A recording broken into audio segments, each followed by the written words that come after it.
Hello and welcome to ASEP's Best Practices in NSCLC Biomarker Testing video conference series.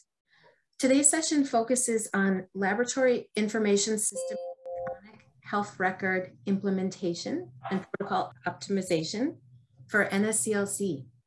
My name is Dara Oken and I will be facilitating today's session, and I'm a learning experience designer at ASEP. Copy of the disclosures can be seen on your screen. Today's session is developed through a commercial sponsorship from Genentech.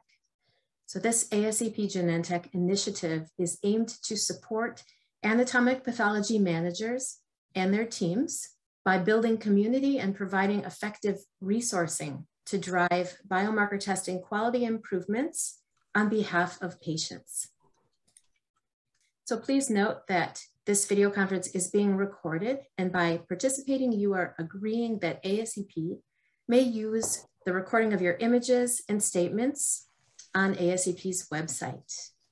So before we jump in, let's take a moment for introductions. If you could please type your name, your title, and institution into the chat. Great. As you introduce yourselves, let's do a quick recap, as this is the fourth video conference in the series. The first video conference addressed standardizing protocols for optimal procurement, fixation, and tissue cytology, ROSE specimen handling. Next, in January, we explored actionable results and turnaround time indicators for NSCLC workflows.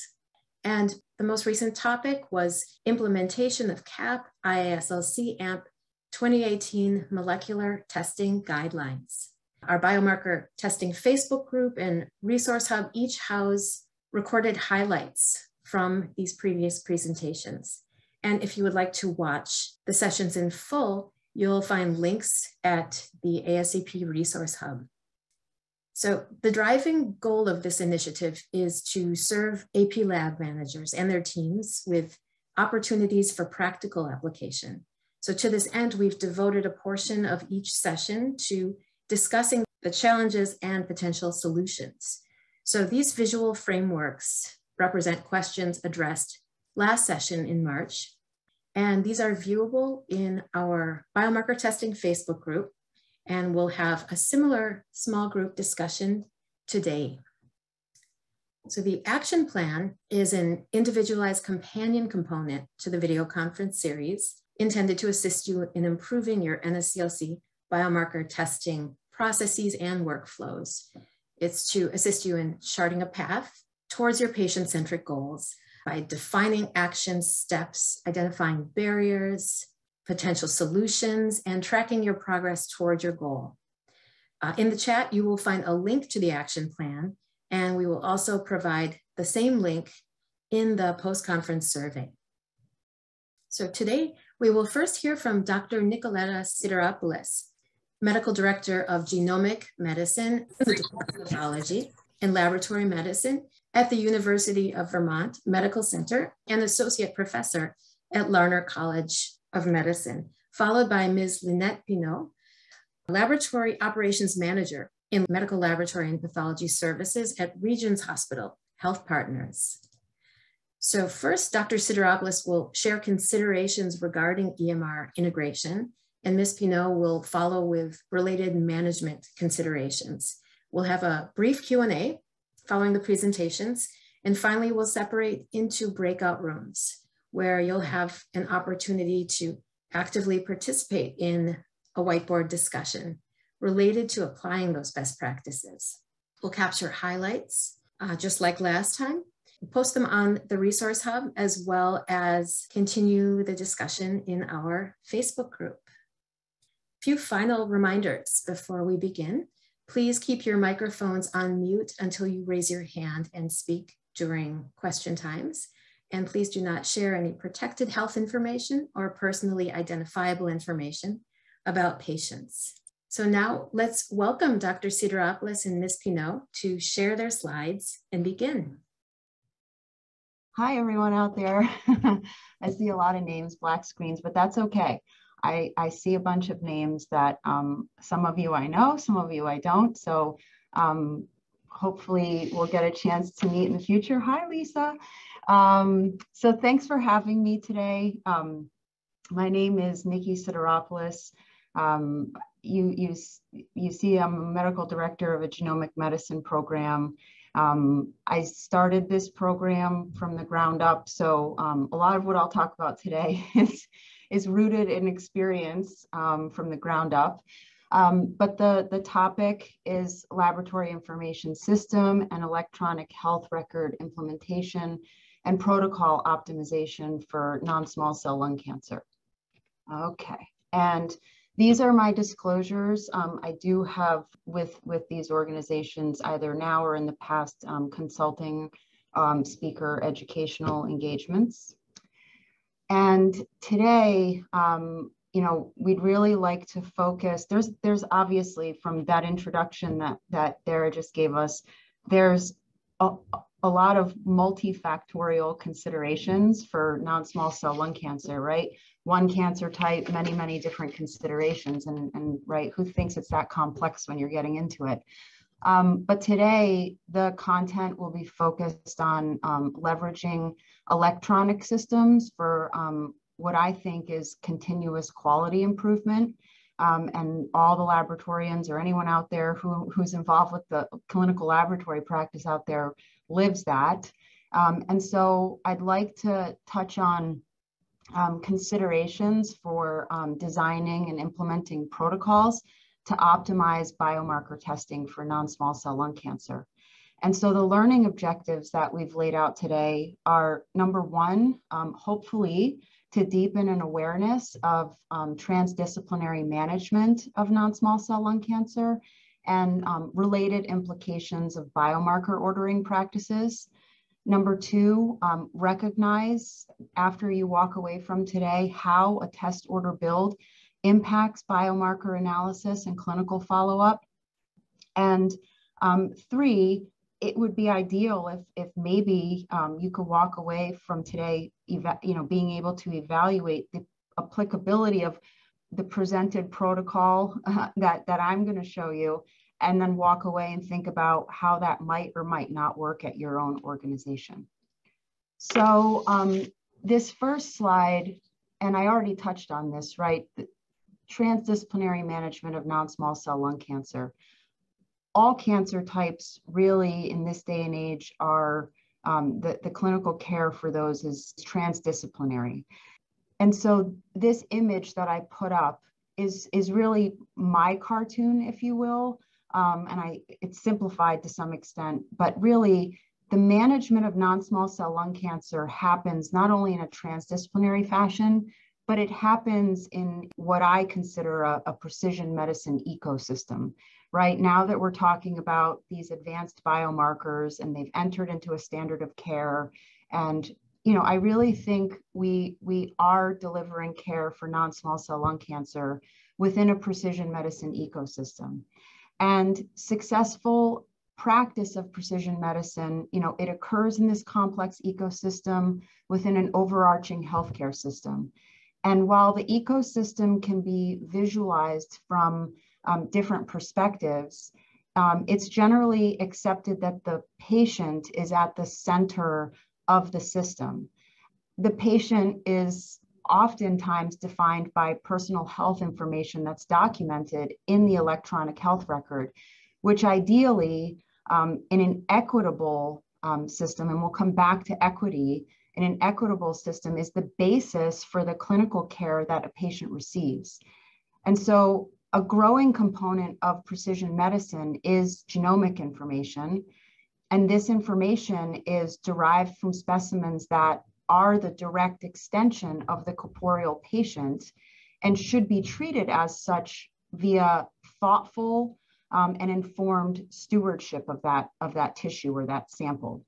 And I'm biased based on the fact that I'm a pathologist and I practice in a clinical lab, and I bet a lot of you would share this bias with me, but the laboratory, I think, is ideally suited for this role in terms of the stewardship and driving this process, since proper specimen management underpins successful laboratory testing that thereby is a significant factor driving clinical care.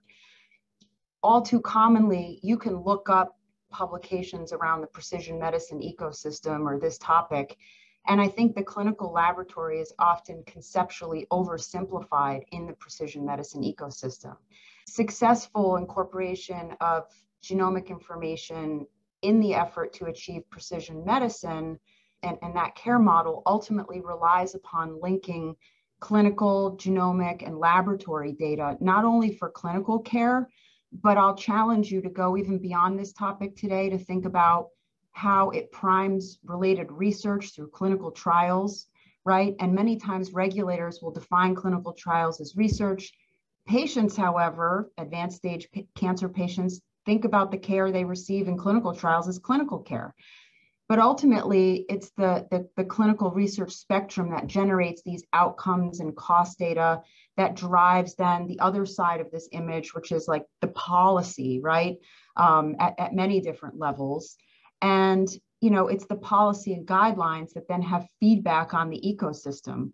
And just recognizing the different components of the ecosystem is not really enough for adoption of precision medicine in non-small cell lung cancer. The complexity of this system requires a heavy investment in informatics and a sustained education that goes along with that. So with the patient at the center, it is really important to understand the clinical journey of the patient and the patient's specimen, which is still the patient in the laboratory. So this slide gets a little bit deeper, right? Understanding the tissue journey. It's really important when you're thinking about implementing and designing protocols in electronic systems that a lot of different stakeholders use. It's really important to sort of say, okay, where is the patient in all of this? And what is the journey they're taking through the system? And don't forget about, right, the sample and how the sample moves through the lab. Where does the patient get to the point where the sample comes out? What types of biopsies and processes are happening at your organization? Who are the key people involved? How are those tissues then processed in your laboratory, right? Because they go to many different sections and touch different sections. And then what type of morphologic assessment is being done? What are those processes there? Once that happens and you're practicing molecular or genomic medicine, what types of extractions do you need for success? And then what analyses have to come from that? So identifying key personnel at all of these different, I guess, stages, if you will, and understanding what's happening at all of these stages is really key sort of background information that I think has to be gathered to successfully implement a protocol within an electronic system to make it easy to do the right thing. So assessing the laboratory landscape is also really important. Molecular pathology, I think it's fair to say it came along after anatomic pathology and clinical pathology. Those are the classic two divisions of pathology and laboratory medicine. And in some places they're all together, in some places they're separate. And molecular pathology came along, and I've seen it in a variety of different places. Sometimes it's tucked into anatomic pathology. Sometimes it stands on its own as its own division. And other times it's tucked into clinical pathology or laboratory medicine. And anatomic pathology runs very differently than clinical pathology. And sometimes the organization of each section is quite different. The protocols and what happens in each place are different. So that ends up impacting molecular pathology practice. I will say that I think broad training in pathology is really important. So for myself, for instance, I was trained and am trained in anatomic and clinical pathology. And I think having spent time, like I like to say, in the trenches, right, when it comes to non-small cell lung cancer, those specimens are some of the most difficult specimens to bring forward for cancer biomarker testing because they're so small and so much is needed from them. So understanding, I'm also a trained cytopathologist, understanding what happens on the anatomic pathology side of the house is really important before I say, well, I'm downstream of that in molecular pathology, and I'm just going to poke the electronic system in this way. So you have to click this box or do this thing. And next thing you know, I've completely messed up the anatomic pathology workflow, and people get very upset about that, understandably so. So I think it's really important to be able to really have an understanding of what are the practices on both sides of the house, and not only the medical practices, the professional practices, but what are the technical staff doing, right? Because technically, they get the tissue and start touching the tissue before a pathologist really ever sees it a lot of the time for a formal morphologic assessment. So these things are really important to consider, and it's important to consider all of these elements on both sides of the house when it comes to molecular biomarker testing in terms of care pathway development, right? And what do I mean by that? I could develop a genomic assay, and it could be the best assay under the sun. However, if I don't have the parts of getting a specimen to me successfully all set up correctly with information systems so we can communicate, and then on the back end, I have a beautiful report, but no one's going to see it because it's going to be scanned into what I call the tomb of the electronic health system and scanned media. No one will ever see that. Or maybe it never gets there and it's just a paper form that goes out, right? So it's really important to consider the full life cycle of the specimen and all of the workflows that go along with that specimen. So the laboratory assessment is really important, and it differs depending on where you are. So again, this just gets a little bit deeper. Care pathway development, and I touched on that in the previous slide. What happened, it's not just developing the test, it's the service around that test, right? Being the champion of optimizing processes up front, optimizing reporting processes and care pathways on the back end with the information you're generating through biomarker testing, right? It's strategically integrating genomic technology with the people and the processes beyond the lab, both up front and on the back end, to realize that promise of precision medicine for each unique patient. And so some of these pre-analytic considerations, certainly specimen acquisition is one. It happens differently in different places, right? I'm in Vermont, down the road from me where I did my residency at Dartmouth. We have very different practices around how we use cytology at our organizations. We use different staining types. It's almost like two different worlds, even though we're both considered, we're neighbors.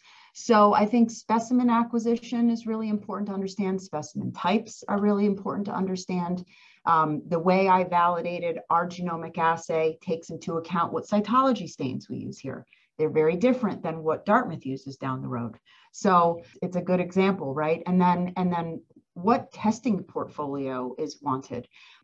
Sometimes if you're at a smaller organization, your clinicians may want just what's in the NCCN guidelines. Don't give me anything else. I don't want to risk, anything else.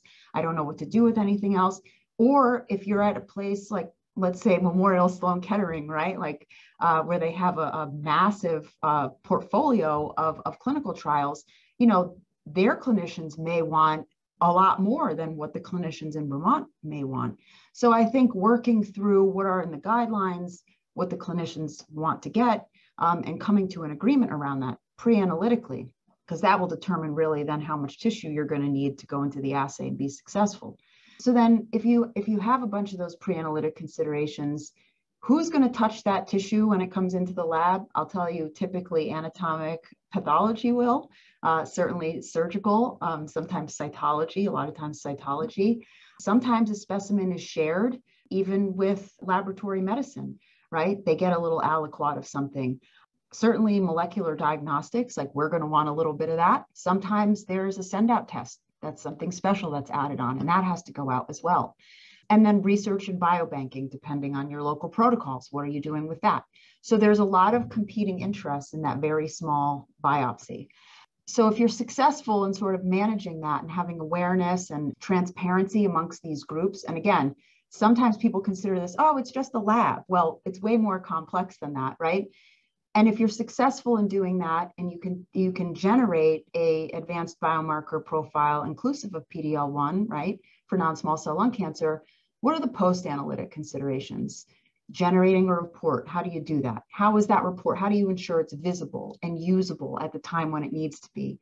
And also, I think data searchability, and not just for research, right? You may say, well, we're not a research organization, or that's not our primary thing, you know, we're not academic. But I think every single person on this call understands you have to get at your data to do continuous quality improvement. So set yourself up for success in your systems so you can access that data without doing what we call data dumpster diving. And then, you know, certainly I think what's usually a hindsight consideration, and I think we need to be more thinking about this up front, is business intelligence. We should have an ongoing relationship in terms of molecular pathology, since we're on this like cutting edge, right? With our leadership to say, okay, you've invested in us to do this, right? We're requesting resources, you've given them to us, we've done something with it. And then to be able to use your data and turn around and work with business finance people to show, well, what's the value here, right? Some business intelligence. And underneath all of this, right, this can't be done in a sustainable way and a transparent way without having and leveraging our protocols being built properly and implemented into information systems, whether it's the lab information system right, the electronic health record as well. And all of this takes really this sustained education. Why are we doing this again, right? People in AP or perhaps, you know, the send out groups or the biobankers, they're not always thinking first and foremost about, you know, the practice of molecular and how you get these biomarkers done. So it takes consistent education.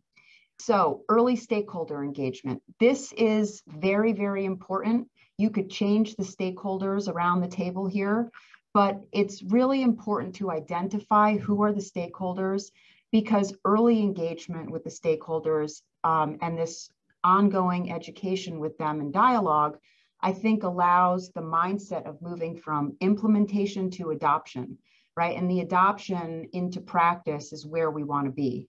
So defining test performance expectations, building processes that support and enhance clinical workflow. All of this, and I think when you're trying to do this, the whole point is just like an enzymatic reaction, you want to decrease the initiation energy. Make it easy to do the right thing. And if you do your background homework and you engage people in this process and educate them along the way, then you can take their input, create a protocol everyone agrees upon, right? And hopefully, and then, you know, put that into, you know, build that into your electronic system to then make it easy to do the right thing. So what we did here was, and the example that we've done a lot of stuff here, but the one example I want to go over today, because it's illustrative of a lot of these points, is the advanced lung reflex that we implemented. And what the advanced lung reflex is it empowers the anatomic pathologist at the time of morphologic diagnosis of non-small cell lung cancer or carcinoma, you know, can't exclude lung. So you really have a high suspicion it's lung cancer, non-small cell lung cancer. At that point in time, the anatomic pathologist is empowered to place an order or place this reflex, just like they would an immunohistochemistry stain, which then kicks off both PD-L1, which is an immunohistochemistry. It's done in a very different place than molecular. And then also downstream of that, do the genomic analysis. And so what we did was we said, okay, as a transdisciplinary team here, it's the right thing to be doing these things on these advanced stage lung cancers, right? Yes. So we all agreed that this needed to be done. And who was going to be the champion of this? Me, the genomic medicine group. We feel like that's part of our service to the organization. And so, you know, we went through working through compliance to make sure it wasn't seen as a self-referral. Because of that transdisciplinary vote coming from the clinician, the clinical team taking care of these patients, that worked really well with us here. And then we basically took into account that specimen journey, the key stakeholders, the different processes at each step, and said, okay, let's create a process that doesn't alter what they're doing, but then makes it easy for the pathologist to just work it into their workflow. They know how to order immunohistochemistry stains. So they just press, you know, they learned, okay, we need to do this. And I know when I have a lung cancer, a non-small cell lung cancer, as an anatomic pathologist, I get to place this advanced lung reflex, and it's part of my workflow naturally. And so built into this, once that kicks off, there is specimen tracking that's built in. And once we get the tissue, after PDL1 is successfully accomplished, because that requires formalin fixed paraffin embedded tissue, we can use FFPE tissue and all cyto preparations that we do here. That's very helpful if you haven't done it to do that, because it gives you more freedom with sample that would otherwise not be used, good sample. So we then start working through the case. We assess it to make sure that it's appropriate for use. And as we move through our processes in genomic medicine, we're able to update the system so that clinicians can basically see and they know when to anticipate a final result on a case. We also have built out the EHR so that we're no longer just plopping our reports into this scanned media section of the EHR. We actually have a place where they file and they're visible and it's labeled molecular pathology, and that was a huge win. And so in doing this, we looked back, what was the quality impact of the Reflex biomarker testing for non-small cell lung cancer? We reviewed approximately 600 of our small biopsy cases for non-small cell lung cancer and assessed the impact of 3 workflows. There was a send out period for molecular testing before we ever existed here. And then when we brought our testing live, there was a period where the testing was now in-house, but it required the clinician to place the order once they picked up that AP report and said, oh yeah, we should be doing molecular on this. Then we implemented the Reflex protocol, and that was sort of the last phase, in-house testing utilizing that Reflex protocol. And we looked at the rate of biomarker-informed testing and care, the rate of test failure by workflow and methodology, initiation time, how long did it take to even get molecular cooking or ordered, if you will, from the time that the morphologic diagnosis was officially made on the biopsy tissue, and then reporting time. So this is some of the data. In this second column here, the send out column, before we were even here, before anyone was, the local champion of molecular testing, raising awareness, molecular testing was only ordered, and this is on the cases where it should have been ordered, right? That qualified for this based on, kind of the standard of care guidelines. It was only ordered 55% of the time. Whereas this moved to 85% of the time when we were in-house and, kind of going around to the different tumor groups and saying, to non-small cell lung cancer meetings, saying, hey guys, we're here, order, there was a local awareness to do this on a regular basis. And then when we moved to the Reflex testing, every single time a case qualifies for this testing, it's getting ordered by the anatomic pathologist. Initiation time, how long did it take to even get the order placed for molecular analysis? It used to be all over the map, right? And that has tightened up significantly if you make your way across this row. And it's basically same day now in terms of the morphologic diagnosis being made, the molecular and PDL1 testing process is kicked off. What are our quantity not sufficient rates, right? In the send out period, it was 16%.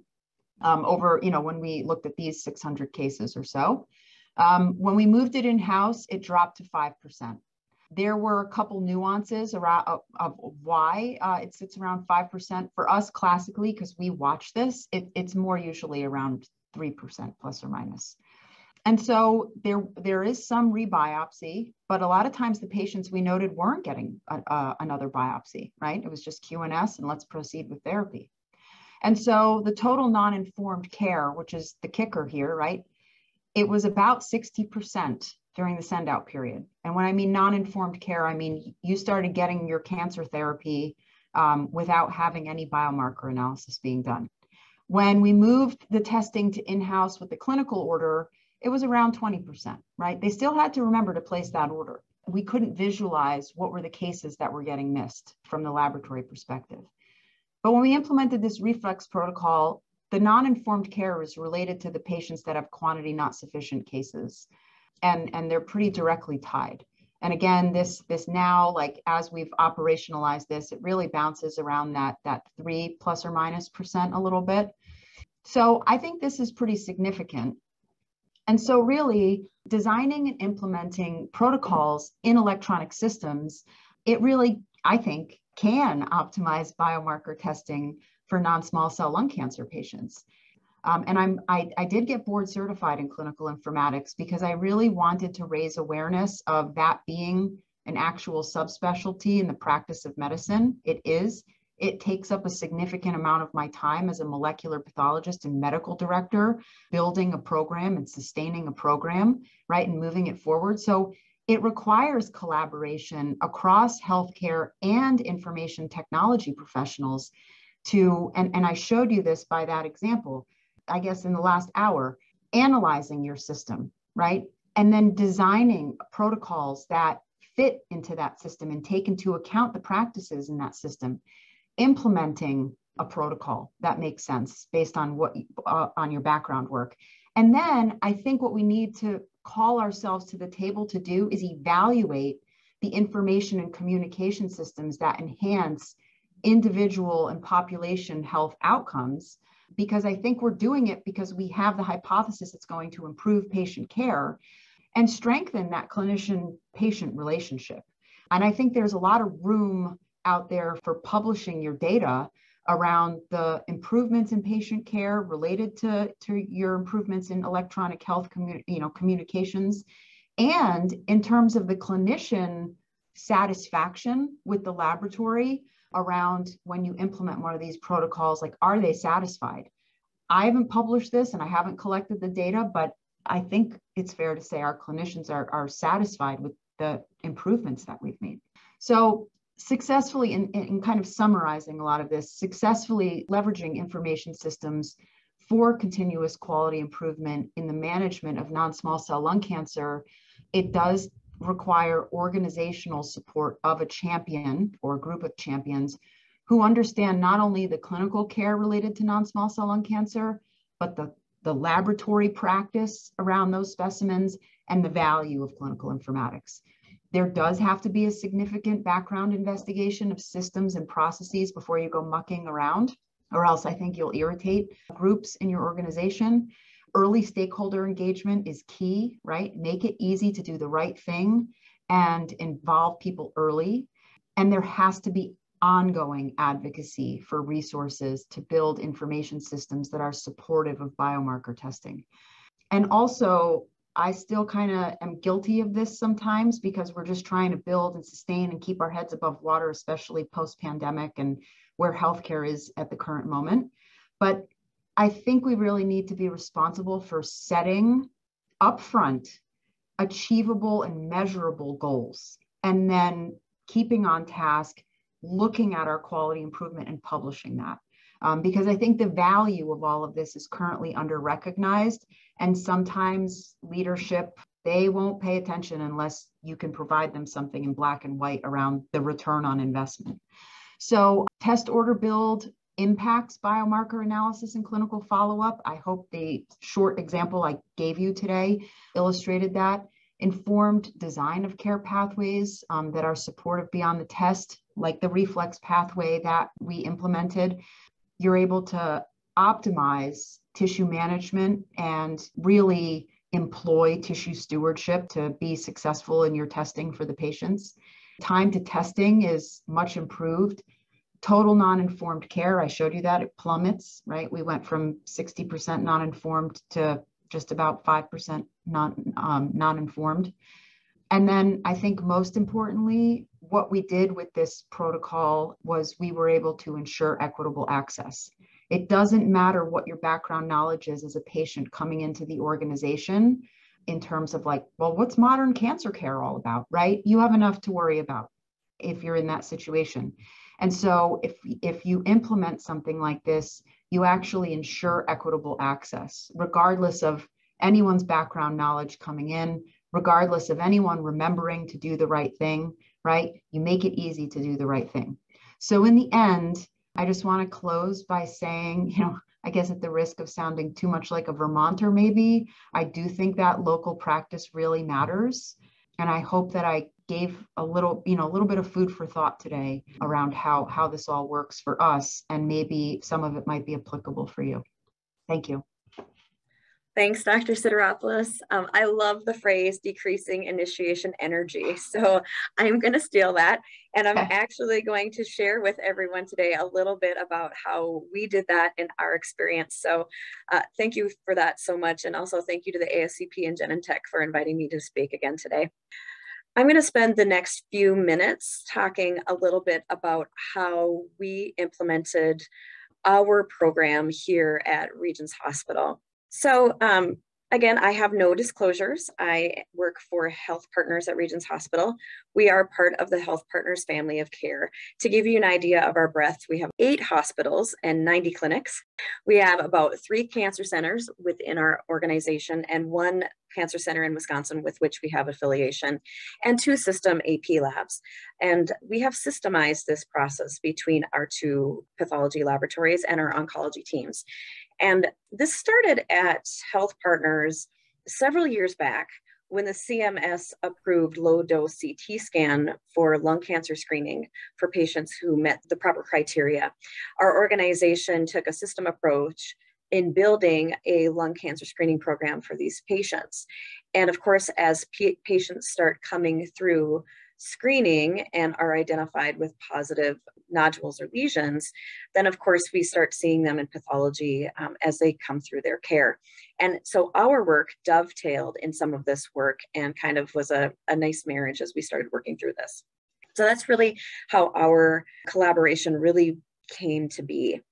So there's a few things that we did to, again, decrease that initiation energy to build a program here. We wanted to have mutual consensus with our pathology and oncology groups. So we have a team that used to meet monthly, now it's quarterly, between pulmonology, radiology, oncology, pathology, to talk about the management of patients, and specifically really starting to focus in on the molecular biomarker testing. We noticed and recognized that we had a lot of non-standardization between our oncologists on what was ordered as far as non-small cell lung cancer for biomarker testing, and also a difference in understanding from maybe the oncologists of what tests should even be performed. We know that there are multiple different versions of different kind of biomarker tests. And so how do I pick the right one? And that's really where laboratory came in and to kind of help with that process. So what we did is we standardized that order panel, and we looked at our guidelines and how we determined in our institution what we would follow and what we include in testing for the patients who qualify for biomarker testing. And we set up a system-wide order set implementation. We do not have Reflex here. We do it for other things. Lynch, for example, we do MMR and MSI Reflex, and we have a great partnership with oncology and pathology with that program. Haven't really gotten there yet with non-small cell lung cancer, but we are looking into that option as well, because the ordering process, as Dr. Sideropoulos mentioned, can be very tedious and cumbersome, and I'll talk about that in a minute. And we also are continually have an ongoing review of order set evaluation, and I'll mention that as well. So here's just a very simple screenshot of what we pulled together between our oncology teams as to what we were going to include in our biomarker testing panel. You can see that this order pops up. The MET exon 14 deletion analysis is open, so you can see what this looks like. It is all pre-checked. So all of these are already all pre-ordered. If the oncologist wants all of these tests, they just hit send and it goes. What's interesting about this panel is we chose to do individual markers versus like a next-gen sequencing panel. There were several different reasons our organization decided to do that. One of the reasons is we don't do in-house testing. Ours is all reflex testing. And as tests change and billing practices change and options are available, we wanted the flexibility to move it in and move it out as needed. It also gives us the opportunity for PDL1, for example, to say, if we perform that in-house, we can just change this order to route in-house versus to route to a reference lab queue. So we were very thoughtful. You may be in a situation where one next-gen sequencing panel, whether it's in-house or reference laboratory, would work for you. This is just what we used in our experience. And it works quite well. Our pathology administration team actually receives the orders once they're placed by oncology. They receive them, they pull the cases, they send them out to our reference laboratory for testing.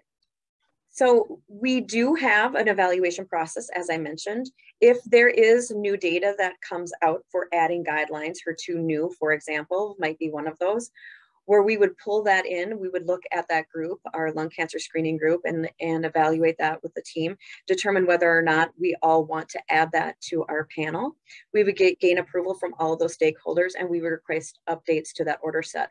We have technical teams that support the system in different specialties within our health partners laboratories, and those teams all include laboratory information specialists that help us build these order sets and build them out. Those teams meet frequently, either by week or by month, depending on the team and the specialty. And that is where we would take those requests to actually build out those orders.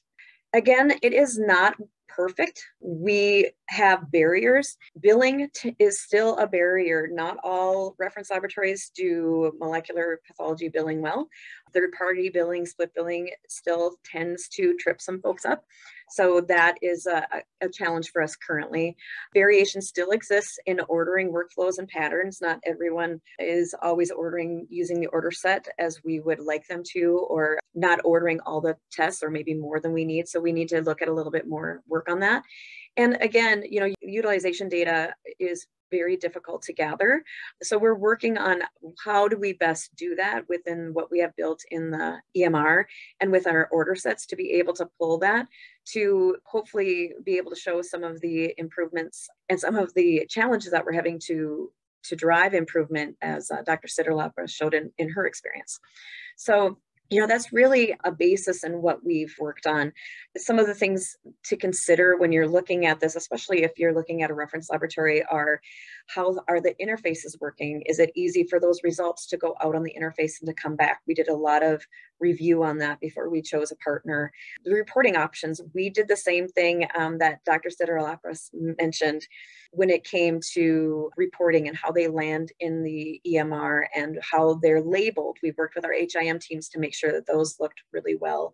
And really just to keep our oncology team informed and keeping us as one group when we're looking at laboratory utilization and test utilization, especially for these really expensive and sometimes complicated tests.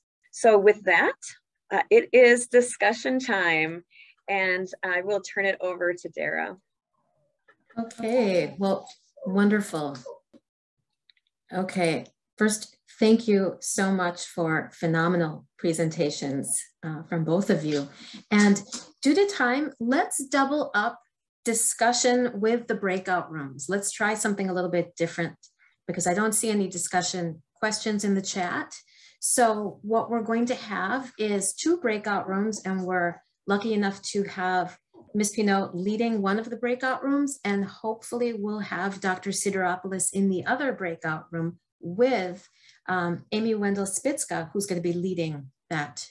In that breakout room, we're going to have whiteboards as we did last time. You might remember the question we had leading up to today. What's working for your AP Lab team and what's not? It's your opportunity to share together and discuss. And you'll be able to participate by speaking or simply by typing your comments, which will go on sticky notes, as a way to share your ideas to create an anonymous record that we will house on the Resource Hub and Facebook group. We'll have a little bit less than 10 minutes in the breakout rooms. And in a moment, you will receive a prompt to enter that breakout room. When time is up, you will be redirected back to this main room. And please do include any discussion questions in that breakout room time. Okay, enjoy your discussions. So by now, everybody should have received a request to join a breakout room. Please do accept that request to be taken in to join the discussion. For those of you who are either unable to join the breakout rooms or just want to sit back and observe a little bit more, I'm going to go ahead and share my screen so that you can take a look at some of the discussions that might be happening in the breakout rooms. So right now I'm just sharing a screen share of the mural board that is outlining the discussions. So in each breakout room, the facilitators are going to be going over 3 questions. Who does your tissue assessment for molecular analysis? They're going to be talking about, do you have metrics and processes to monitor biomarker order protocols? And then they're also going to be asking participants about their experiences incorporating biomarker testing, order, and protocols into their EHRs and LISs. When we start seeing some activity in some of the rooms, we'll zoom in and check out to see what's going on. And it looks like we have some activity happening in group 2. So I'm just going to zoom in to see what's happening related to question number 1. So in terms of who does your tissue assessment for molecular analysis, it looks like somebody's added pathologists. We'll see if anything else is happening in the group 1 discussion. Looks like pathologists are also being noted for group 1.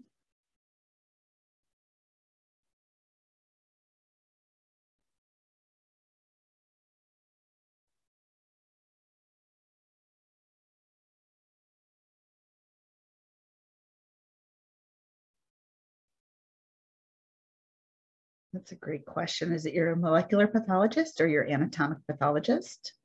And it looks like group 2 has moved on to the second question. So let's take a closer look at this.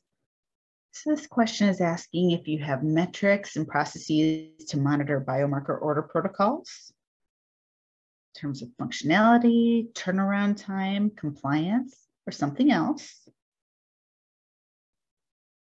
Somebody has a mechanism to report issues. Let's go ahead and see what's happening with group 2.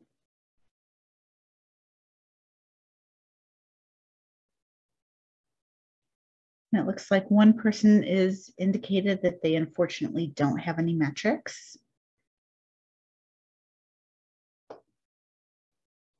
Okay, and we are going to be bringing the breakout rooms back in 1 minute to go ahead and wrap things up. In the meantime, we'll take a look at what's happening in question 3. Order protocol is very hard to achieve. Let's take a look at group 2 and see if they've identified anything. So Epic and Beaker. Okay, and it looks like our participants are all coming back from their breakout room sessions. I hope everybody had a great discussion, and I'll turn it back over to Dara. Okay, we are back. That was a very, very rapid breakout room discussion, and there's a lot more to be discussed. We look forward to being able to continue that in our Facebook group. Please do look forward to receiving details for the upcoming summit, which will be this fall. Best practices in biomarker testing.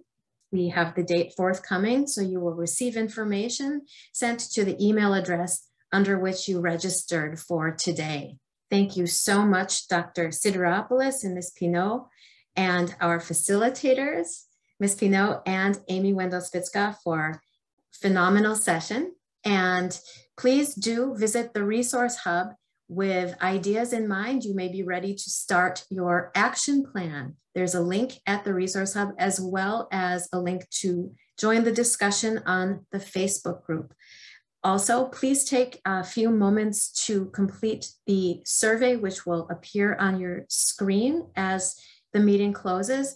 And we thank you so much for your participation. Thanks, everyone. This concludes our presentation.